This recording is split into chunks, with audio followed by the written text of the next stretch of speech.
Whether you're a content creator, a video editor, anything that has to do with creativity, 2024 has definitely been a challenging year. I wanted to talk to someone that understood both sides of the coin, the selling and how we can position a service or a product, and the buying. What's the best way to get to these people, how to talk to them, and how we do it with AI in the picture. Dan Królczyk leads VR learning projects for ELV Learning. He's led teams to national success and record revenue in film, media, and motorsports. So we got a really good episode today for all those of us that are consultants, that are independent workers, and want to grow, but also for those of you that are looking to grow in your job and understand how to implement AI into the picture.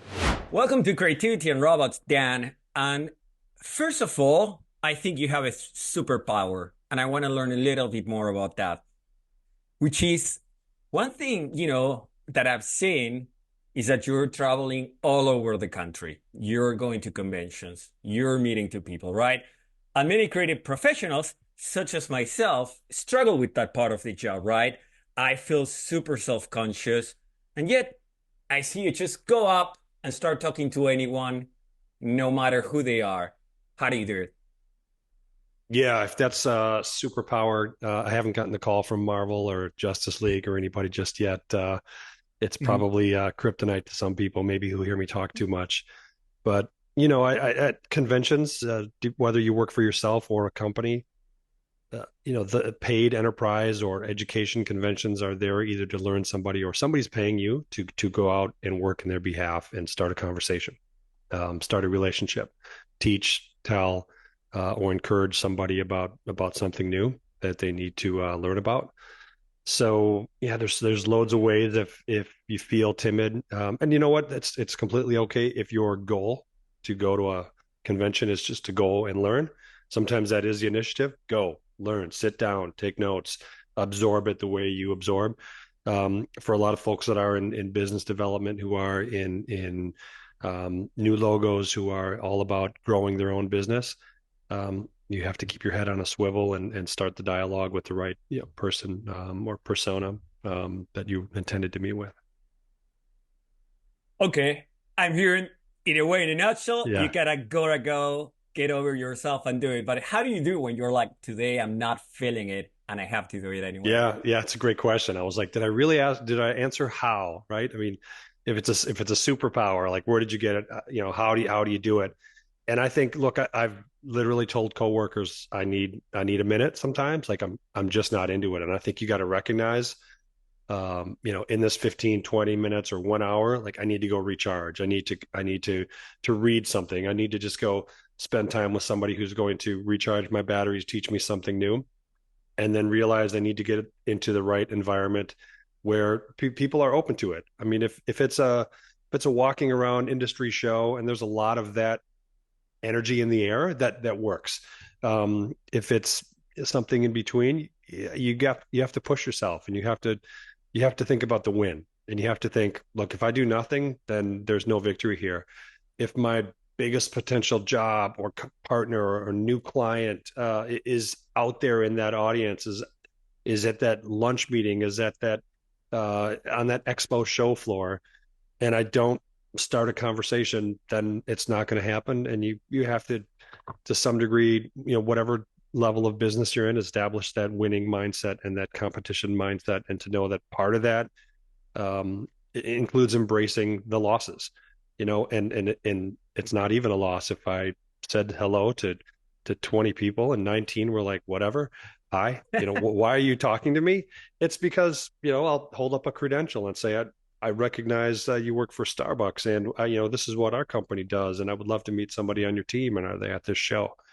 So you kind of have to take the little losses on the chin sometimes, be like, all right, there's one down, and that just gives me motivation for the 19 other handshakes or quick conversations or LinkedIn tap swaps that you have to do to get there, that where it's a right fit for your company. Got it. And then through your career, you had an impressive career, and I see that you've been involved in media with iHeartRadio, AOL, SPN, USA Today.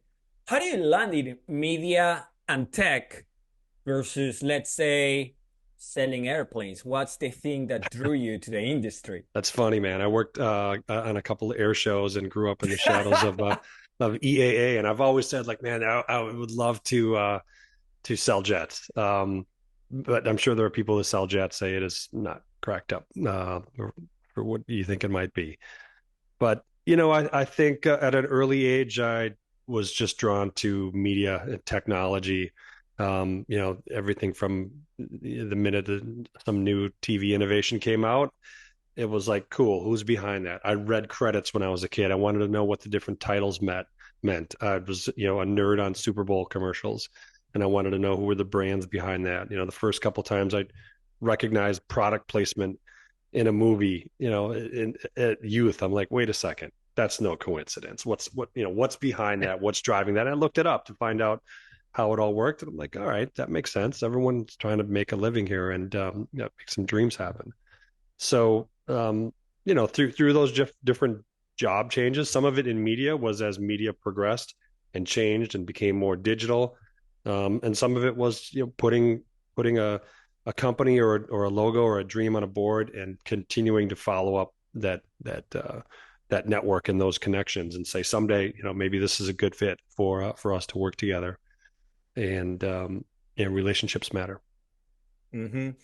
And again, you just mentioned you've seen tons, of changes because again, you were there in the early 2000s, if I remember correctly, working with iHeartMedia, right when we had the dot-com bubble and all of that. Or I don't know if the dates are matching. Maybe you had moved on, but you were in AOL. So you've definitely seen your fair share of changes. Is that a fair assessment? Yeah, definitely. I mean, there's some legacy, ex coworkers and friends that I've spoken with, and we liken the AI change right now a lot to the digital transformation.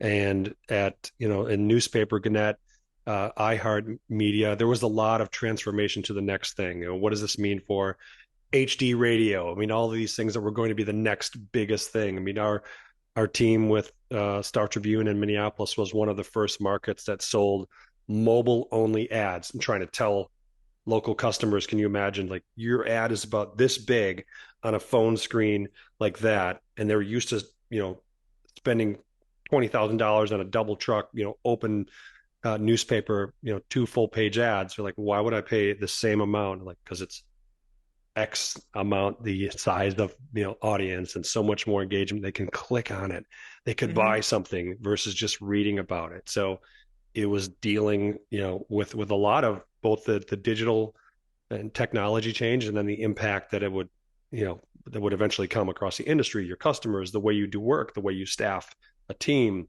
the way you take things to market.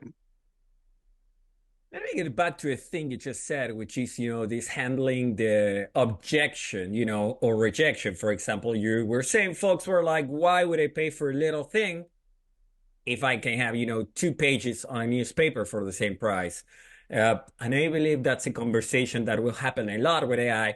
But before we go there, like, how would you handle that rejection? I mean, many times, both creatives and people that have their B2C, B2B business will run into that question, right? So what's your suggestion, or like, what's your approach to handling those things in which it's going to be better for them, right? But they don't. Yeah, sometimes they do. I mean, I would say the buyer continues to get smarter, faster, younger, just meaner, maybe not meaner, but meaner in terms of leaner and meaner, and the way they can fight and approach a deal, right? So it's really a lot more about things like solution-based sales, right? And helping any sort of a buyer, customer, marketer, video project buyer, helping them unbox their needs and get to the root of what their challenge is, and then helping with a solution that best fits that.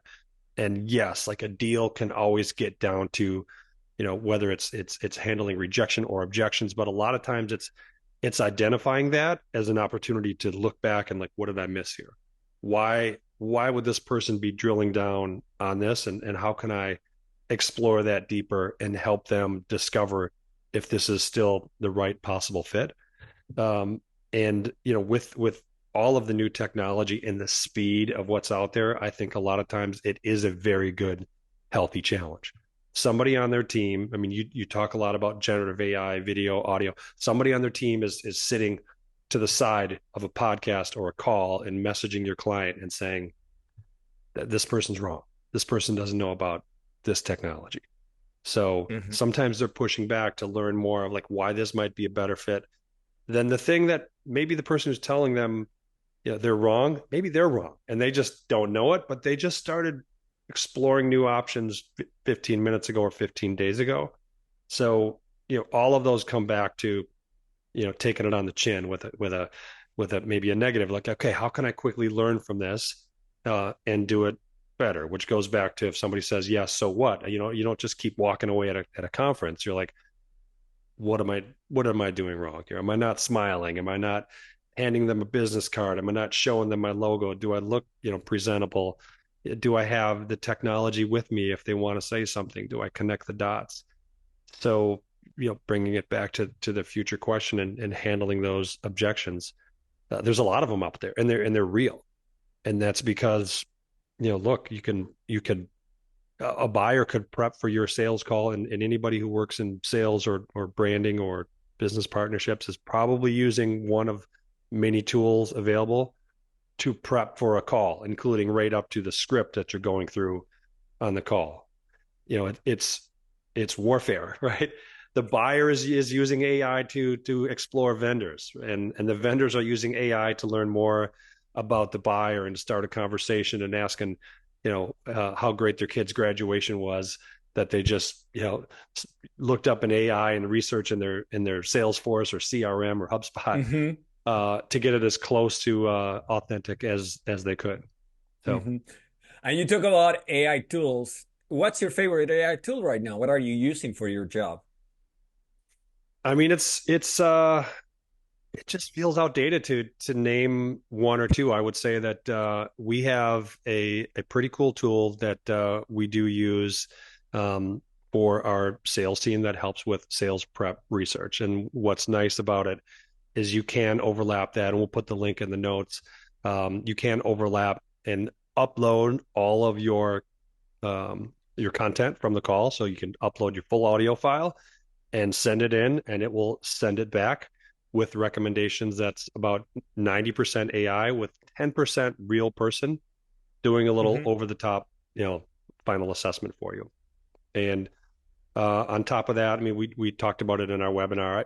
For some reason, I still like Night Cafe. It's an AI visual creator. I'm just having a blast with Pika with any kind of video content, and just keeping up with the Chat GPT updates is always fun.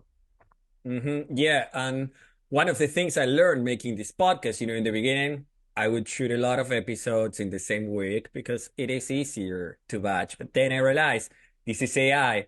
So this episode, I will be putting it Yeah, a week from now because otherwise the risk of being outdated is way too big. But at a certain point, it's sort of made peace, which, this is gonna be a best effort.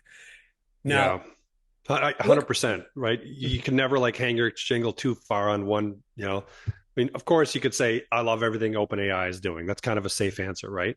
But, I think anybody should always talk about how many quivers, how many arrows are in their quiver and how they're quick to interchange things and becoming an expert on a handful of them.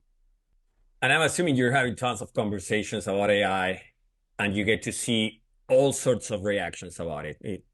Am I right? Yeah, our current company at ELB, we do everything from an AI boot camp where we come in and we upskill an entire workforce, everything from, a team of 5 people to 500 people or 5,000 people if they want to do a whole course for their employees. That's really common right now. We've got a lot of companies that we've launched that with already. We've got clients who are coming to us with content requests, demands that touch everything from audio to this written content. That's probably the one category outside of technical and coding, I would say that equates to content on a page, on a screen, in a book. The documented word is probably the most impacted piece of content that people want to know. Not only just how do I use AI, but a lot of times that the question behind the question is how much better and more content can we get for our real world challenge of limited budget, to deliver more to our employees, to our customers, to our potential customers. Now, let's talk a little bit about the work you're doing right now with ELV learning. You mentioned about helping companies scale their AI, sorry, not scale, but sort of like train their workforce and implement AI on the work they do.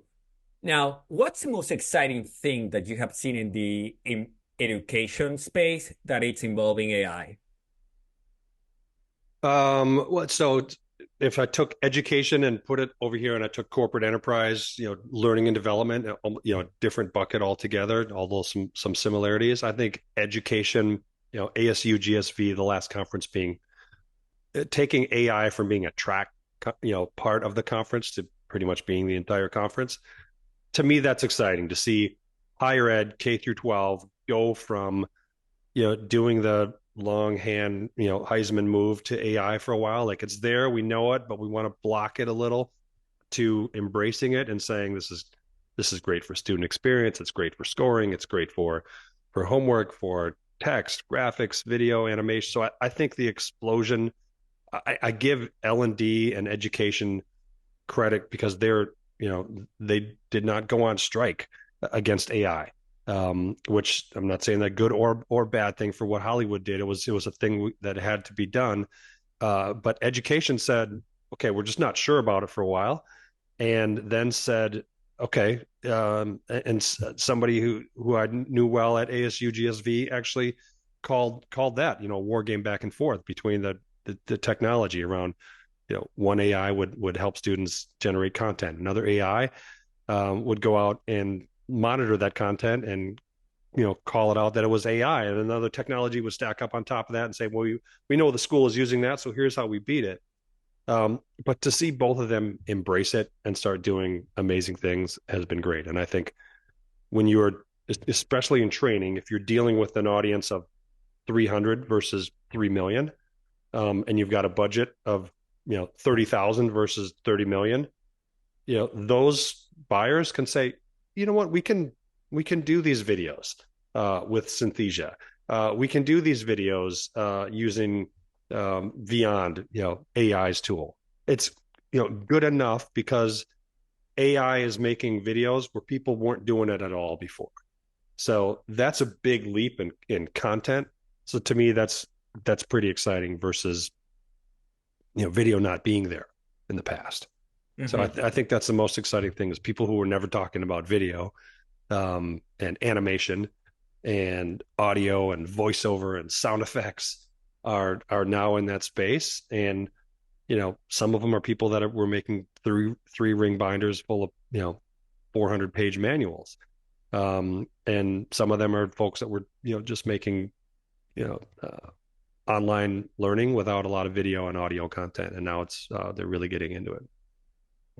One question that creative professionals tend to have, especially lately, is, do you think there will be a space for them? Because right now, we know it's, Synthesia can create a video very easily, but at the end of the day, I don't think anyone's going to watch a minute of like a face droning. They have still this monotone tone that we all get sick of it pretty quickly, right?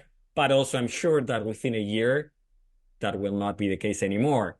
So how do you see actual humans and creatives or folks in the educational space being able to come on top of this AI and add value? Do you see that? Oh, I mean, absolutely. I mean, look at the number of both editors. So, the animator has turned into, a lot of those jobs have turned into, editors and reviewers and content specialists. So, there was a old Google quote that said, just because we can make all of this additional content doesn't mean it's good. I think Eric Schmidt said that the internet is a cesspool right now. Just when they had this boom of all, anybody could create a landing page, a blog, right? And this is where we are now. It doesn't mean it's good. Just because, I use those examples of people that are getting into it. It doesn't mean they still don't have their full-time job. of what they're being tasked to do. And one day their boss said, "Check this out. Could you make a video?" And I think that if you think about like the Disney example, right? There still had to be a ton of people going back to the first animated Bambi videos, right? Just because one person, somebody had to sketch it and put that original frame, and then somebody had to take that next arm movement, and sometimes it was a different animator, right? Because that guy went to Mm-hmm. sleep, and then she had to come Yep. in and pick it up and do the next one, and then somebody else had to pick it up. Somebody has to be in charge of that. So now there's just that many more Bambi movies out there, and who's going to help bring it together?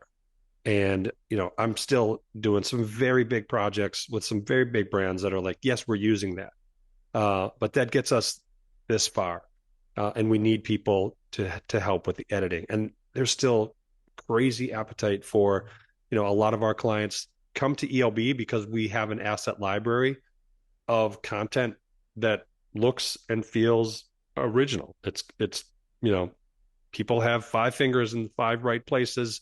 If it's an animation that they want to use it, um, and stuff doesn't look like AI. AI still has a look, and AI can have a cringe factor with a certain audience, and that comes back to if your audience recognizes that, um, whether it's an ad or a video learning module, and they're thinking about how you made it, Mm-hmm. they're not paying attention to the lesson. They're not buying the diamond ring ad.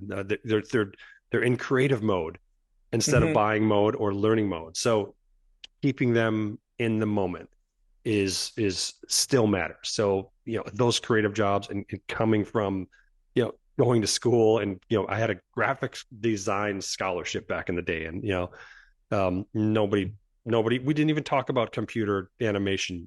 That dates me a little bit, but that's what we did. It was pens and sketching and graphics and a little bit of graphic design, but everything started with with your rough drafts, and uh no prop intended, but you know sketchbook, right? Oh, it's kind of blurred, Yeah. but we see something that looks like a So book. that's what I do for fun, and there's still going to be a very big demand in those jobs. But I'd say if you're in it, look at the projection of that job. Look at the competition that's there. Look at the technology that you are using. And I've told a lot of people, go take a class on Unreal Engine. Go get to know everything Unity is doing, and see how it impacts your career, and see if you like it. Because it's going to have an impact in certain things. And I went to an art gallery in Tucson, a number of them a couple of weeks ago, and I'm like, long live paint, man. I mean, it's beautiful. Like, don't let a computer touch this. This is tell the story in no other way. So, I mean, art has a history of Yeah. sticking it through all of technology, industrial age, digital age, AI age, still gonna need it. Yeah, and as humans, we can't stop. Like AI can do whatever, it wants, but at the end of the day, you want to sketch, I want to play guitar at home. Who's gonna say you can't do it? You use Yeah. Midjourney for that, use Udemy. Like we want to create. We can't stop creating. I think folks connect to that and will There's connect your to idea. imperfection. There's an AI that takes your music and my art and turns it into animation, and there's a business idea. Somebody hashtag that one. It's probably out there, but you dump in a song, you dump in art, and I'm pretty sure that exists already, but there's something that creators could say, so I like that piece, you know, what's AI going to potentially do here? And, Hmm. does it scare me, or is it exciting, and would I want to be a part of it? So how could I project ahead 6 months and be like, okay, what do I need to know? And if I'm making a living in this, what are the things I need to know to be dangerous enough to talk to an investor, a client, to say, here's what I know and here's where I'm going, and I need your help. Speaking of your help, Dan, I need your help understanding what are the future trends that you see for media, tech, and education. What are you seeing as the things that we'll be talking about in the upcoming months from all the conversations you're having? I mean, yeah, that's a doozy, but I think personalization is still there. I mean, Yeah, it's cool that I can, turn on a TV and it shows here's your recommendations. Um, uh, there's the one of the publishers at Star Tribune once talked about serendipity in news. And as much as you think this is what's recommended, we all have it happen. Like something pops up and you're like, I don't like that kind of show at all. But you know what? History sounds interesting to me today, or maybe I'm going to watch this pizza cooking show. So that degree of some degree of serendipity is always going to matter. But personalization, I think will and can go a deeper level with AI that includes training, videos, movie. Like if you, I mean, you'll admit if you turn on your whichever streaming service you got, like it's pretty good, but it's really not right. And who says I want to watch either a documentary, it's for 30 minutes or 60 minutes or 2 hours? Why isn't there still like really, really well organized TikTok style content getting pushed to my TV in the Hmm. right sort? And why doesn't that carry over super well? I mean, some people have got this dialed in, but I don't think the general consumer gets a great start your morning with, good morning, Dan. Here's your top 6 headlines you need to know. Here are the businesses that, like it happens in the movies, but it should be working, but it's not yet. Hmm. By the way, here's the new movie with Ryan Gosling that's coming out. Here's a trailer. Thought you might want to watch this. Here's a group chat with your friends to talk about where you're going to go. And by the way, here's a pass. It's Monday night. We found you tech is not doing that for us yet. It's not technically making my life amazingly easier I mean, it is to some extent. Sure, maps, everything great. But if you think about if you met AI in an elevator, you're like, dude, here's what I need you to fix. I think the list is everybody would have quite a number of things, and they'd be like, hold on, I'm going to push a few more floor buttons because I got a few more things I want to tell you. Hmm. But I think that's the first one is personalization, and that's almost an echo of going back to Amazon ads and Yahoo ads. And when I worked at AOL, it was all about wouldn't you rather see over on the right rail ads for Van shoes because you live in California than some law firm in Kansas City that has no relevance to you? Hmm. And everyone was like, yeah. And then we were like, well, then everyone needs to chill a little bit on your browsing history being, all of that information helped the internet personalize things, and now nobody cares. I mean, they do, but they don't necessarily get into those conversations and clear their browsing history because they don't want personalized ads that match their job, their industry, what the jobs are looking for. So I think when AI gets a better handle and wrap around that, it's going to make for both the better technology and the better chance for filmmakers, creators to say, going back to grilled cheese. I mean, if you want to make a grilled cheese documentary, the first thing you would say, well, who would watch it? Who would watch the history of grilled cheese? Well, maybe AI is going to be able to do a really, really good job. Yeah, I guess we both would. Yeah, I love grilled cheese, Yeah, so I can watch a grilled cheese being made and be like, yeah. There's two good ideas that we're gonna, rewatch this show 5 years from now and be like, there it hmm. is, 6 grilled Well, cheese documentaries. sorry, I'm going to interrupt for a second to tell you a grilled cheese story, which is, Cantor's Alley on Fairfax here in LA, very traditional, Jewish food. During the pandemic, they realized what's a thing that we have a lot of that has a low cost, can make a lot of money, and they put together a ghost kitchen that you can find through the usual apps that is only Yeah, grilled cheese. So brilliant. see, there's They're an gonna be in our opportunity. show. Let's do it. Uh-huh.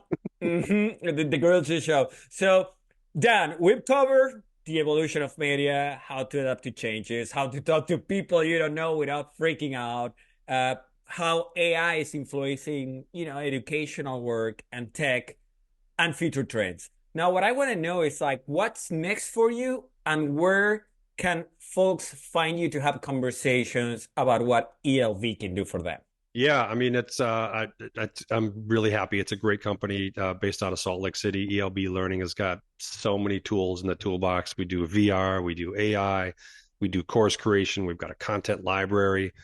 We have a product called Rehearsal, which is a video-based learning platform that's amazing for training. Like if somebody wanted to, in fact, one of our biggest tech companies in AI did a training to train all of their employees going to this massive conference how to speak more confidently about their products, services, features, and benefits in AI. And they used our tool called Rehearsal, where the employee records themselves in the video. It gets submitted into a platform. It gets scanned in AI. It gets kicked back to the employee if it needs some adjustments, and it goes up to their manager for for credentialing and for them to approve the employee for good to go, like great video. That's one of the amazing tools. So yeah, this company is keeping it fresh for me and all of the fun clients that I know and have worked with over the years. So I'm gonna intend to be here for a long time and stay close to the next best, coolest things happening in content creation, and we'll continue to encourage my coworkers and my team to challenge me and challenge the industry to find out what's next. And Dan, if these companies don't know what to do with AI, should they reach out to you? Can you help them figure it out? Hey, I'm happy to point the compass and give some options. The AI bootcamp that we do is actually a great tool. We start with a product called AI IQ, which literally just it starts to work across their team, and we interview a lot of the stakeholders. We find out what they're using, what they want to use, what their challenges are, and help move it to the next level. There's 2 other stages in that. Google has coined something called an AI tiger inside your team, and it's next level other than assigning somebody or changing somebody's job title. You really do have to have a starter team, and I think anybody can start with empowering their entire team to start to come forward with new ideas and new recommendations. But to answer your question, yes, yes, happy anytime. And LinkedIn, you name it. On top of Dan's head, you're gonna have his LinkedIn's and also on the show notes. So be sure, on top, just like point anywhere, doesn't matter. But be sure to reach out to Dan. He's very active on LinkedIn, always sharing things from the latest conferences he go. I had so many questions, but I also want to be mindful of time, Dan. So thank you so much for joining Creativity and Robots. And for the rest of you, if you're watching on YouTube, please go ahead, give it a like, leave a comment with things you want to see, like Dan is doing. And if you're, I don't know what's on your screen right now. And if you're listening to this podcast on Apple Music, Apple Podcasts, or Spotify, be sure to leave a review. Thank you all for your time, and we'll see you next week for a new episode of Creativity and Robots. Goodbye. Amo la creación en mi pantalla, bits y bytes en danza, todo brilla, cada código que escribo canta. Sabor a cumbia.